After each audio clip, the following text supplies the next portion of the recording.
Jésus. Amen. Amen. Est-ce qu'on peut encore acclamer le Seigneur pour notre joie? Bien-aimés, comme nous disons tous les jours, nous sommes heureux de nous retrouver ce matin. Parce que la joie que nous partageons dans la famille en Christ est mieux que la joie que nous recevions autrefois lorsque nous étions dans le monde. Ne sois pas, mon frère, ma soeur, découragé des problèmes de la vie. Crois qu'un jour dans ces parvis vaut mieux que 1000 ailleurs. Et j'aimerais te rassurer encore ce matin que Dieu t'aime. Le premier signe qui montre que Dieu t'aime, tu as la vie ce matin. Est-ce qu'on peut acclamer le Seigneur? La pensée de ce matin est intitulée Jésus connaît ta douleur. Et dans cette pensée ou dans ce thème, il y a une partie ou un groupe de mots que nous appelons connaître la douleur. Que signifie connaître la douleur? C'est avoir pitié de l'autre. Celui qui connaît la douleur de son frère doit avoir pitié de son frère. Celui qui connaît la douleur d'une famille doit avoir pitié de cette famille-là. Connaître la douleur signifie aussi prendre à cœur la situation de quelqu'un.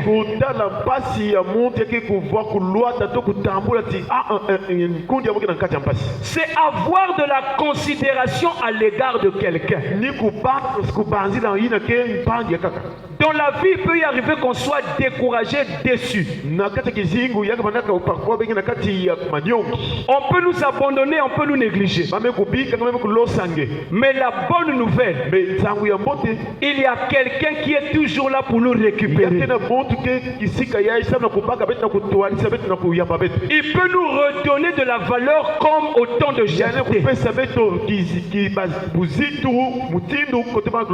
Il s'appelle l'Éternel des armées. Connaître la douleur, c'est intervenir en faisant quelque chose. J'aimerais prendre un exemple courant. Lorsque nous sommes éprouvés, nous sommes dans les pleurs, nous avons besoin de deux choses. La première chose, c'est la consolation. On a besoin de quelqu'un qui viendra pour nous consoler. Et la deuxième chose, on a besoin de l'argent. Parce qu'on a besoin d'une aide financière. Et notre verset de base, c'est dans Jean chapitre 5, le verset 7. La Bible déclare, le malade lui répondit, Seigneur, je n'ai personne pour me jeter dans la piscine quand l'eau est agitée. Et pendant que j'y vais, un autre descend avant moi. Cette histoire parle de qui? Ça parle d'un homme qui était malade depuis 38 ans. Cet homme avait un problème. Son problème, c'était recevoir la guérison à sa maladie. Mais dans cette histoire, il va souligner un élément important. Il avait la volonté d'être guéri. Il voulait vraiment être en bonne santé. Mais le problème, il n'avait personne. Chers frères et sœurs, peut-être que toi aussi tu as un problème ce matin. Tu veux réaliser un projet ce matin, ou cette année ou l'année prochaine. Mais lorsque tu regardes ton entourage, tu n'as personne. Oui, je n'ai personne signifie beaucoup de choses. Cet homme est en train de dire je suis seul. Peut-être que tu es seul, mon frère, ma soeur. Cet homme voulait dire à Jésus je suis abandonné. J'ai une famille mais qui ne s'occupe plus de moi. Cela fait beaucoup d'années qu'on m'a laissé dans ce lieu. Parce que lorsqu'on remonte au verset 5, la Bible déclare, là se trouvait à un endroit précis. Mon frère, ma soeur, peut-être que je te sens abandonné ce matin. Il y a un ami qui ne peut jamais t'abandonner.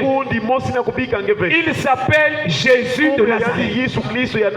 Quels que soient les problèmes, bien-aimés, quelle que soit la maladie, mon frère, quels que soient les échecs, mon frère, comme a dit le modérateur ce matin, nous débutons avec l'année scolaire. Peut-être que l'année passée c'était l'échec parce que tu étais seul. Mais cette année, j'aimerais dire à un enfant qui fait l'examen, tu n'es pas seul, il y a Jésus à tes côtés. Est-ce qu'on peut acclamer le Seigneur ce matin? Mon frère, ma soeur, cet homme était dans la douleur. C'est comme on a dit dans notre thème ce matin. Jésus connaît la douleur. Il y a plusieurs types de douleurs. Lorsque nous repartons dans l'Ancien Testament, Dieu a dit à Moïse, j'ai vu la souffrance de mon peuple. J'ai entendu les cris que nous font pousser les oppresseurs. Parce que je connais sa douleur. Dans l'Ancien Testament, c'était une douleur physique. C'était une souffrance dans la chair. Peut-être que tu ne souffres pas comme Israël autrefois. Peut-être que ta douleur c'est le célibat. Lorsque tu es parfois seul dans ta chambre, tu te regardes et tu dis et pourtant j'ai les capacités, je suis belle, je suis beau.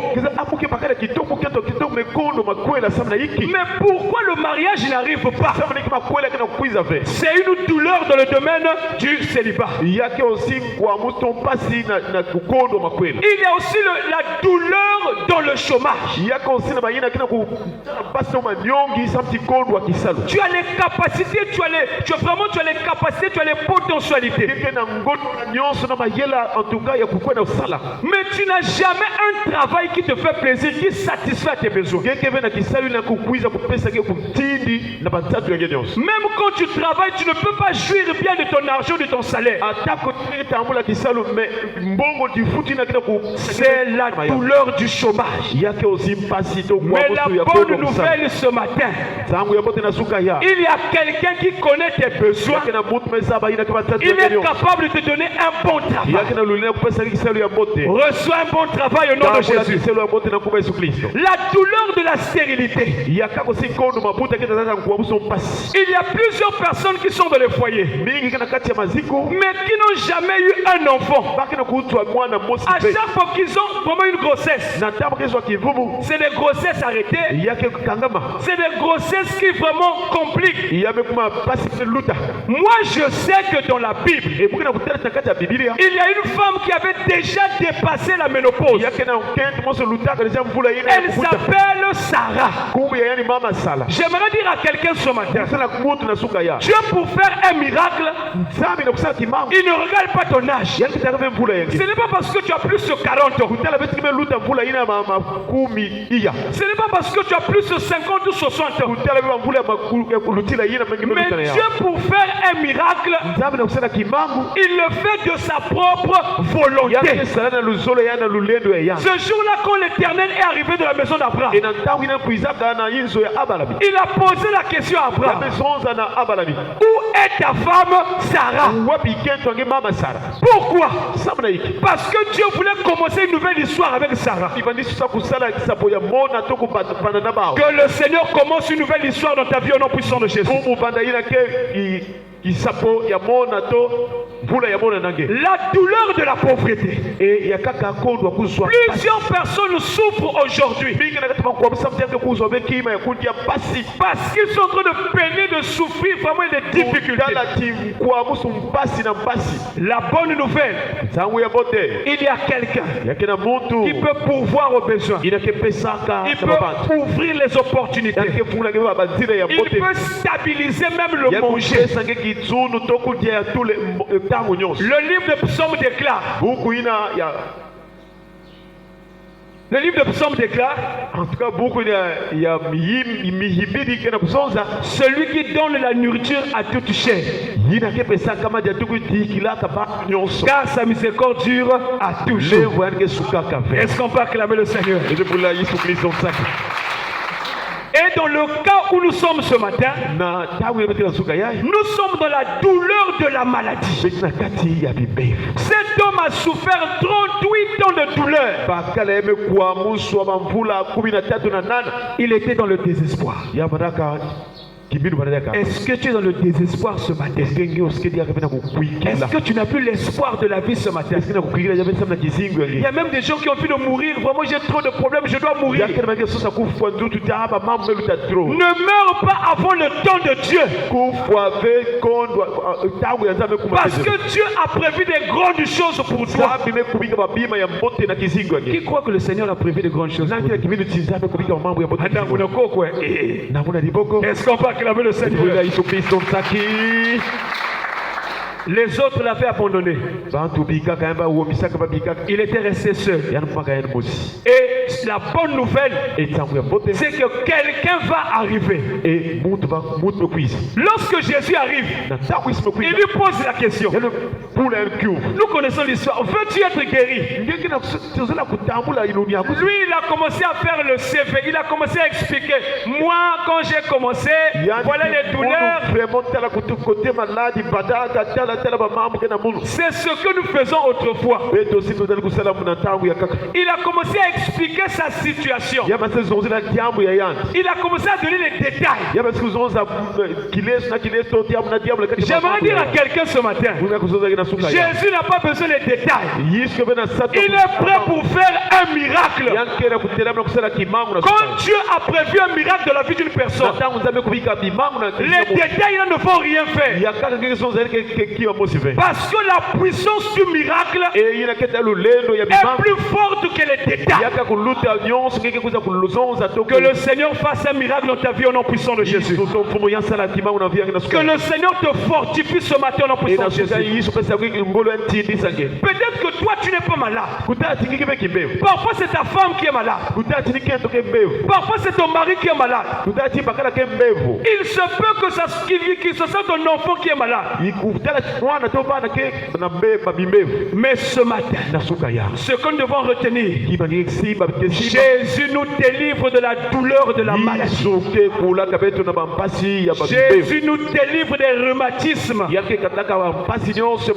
Jésus nous délivre des palus chroniques. Jésus nous délivre des typhoïdes. Quelles que soient les maladies, le diable travaille avec les maladies pour empêcher aux enfants de Dieu d'être dans la joie et dans la paix.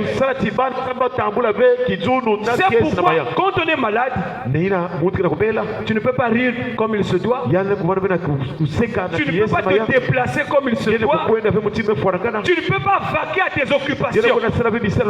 Parce que la maladie t'empêche de faire beaucoup de choses. Nous prions ce matin au nom de Jésus. Que toutes les maladies sortent libérées au nom puissant de Jésus. Reçois la bonne santé au nom puissant de Jésus. S'il y avait une maladie qu'on avait mis dans les rêves, tu avais fait un rêve où on t'avait injecté quelque chose. Tu avais fait un rêve où on t'avait mis quelque chose au mal. Nous ordonnons à tout ce qu'on avait placé de sortir, de libérer au nom puissant de Jésus. Reçois la bonne santé au nom puissant de Jésus. Est-ce qu'on peut acclamer le Seigneur ce matin? Pour finir, Jésus va dire, lève-toi. Lève-toi. Le relèvement. Jésus voulait montrer à cette personne, après la souffrance, c'est le relèvement. Après la souffrance, c'est le temps de joie. Après la maladie, c'est la guérison. Après le célibat, c'est le mariage. Que le Seigneur te donne ce que ton cœur désire. Au nom puissant de Jésus.